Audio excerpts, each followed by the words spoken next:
Hello mga biso, ito na nga mayroong bago si 7-Eleven. Ito yung kanilang ready to drink na coffee. Kaya sa mga mahilig mag-coffee dyan, mga coffee lover, mga coffee is life, sa mga acidic na dyan.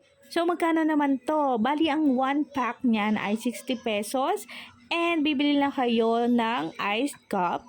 10 pesos na yon o iced cup kasi may ice na nga. Kayo na yung kukuha mismo doon sa machine. Bahala na kayong gusto nyong punuin ng yelo yung cup nyo. Nasa sa inyo yon. Sa mga ayaw naman ng coffee, meron silang lychee. Tinikman ko kanina, kaya may baso akong naiuwi. Masarap siya, hindi siya matamis. Yun yung gusto ko. Kasi over na ako sa tamis. Sana magkaroon sila ng chocolate flavor kasi yung iba yun yung gusto naman yung mga ayaw talaga sa coffee.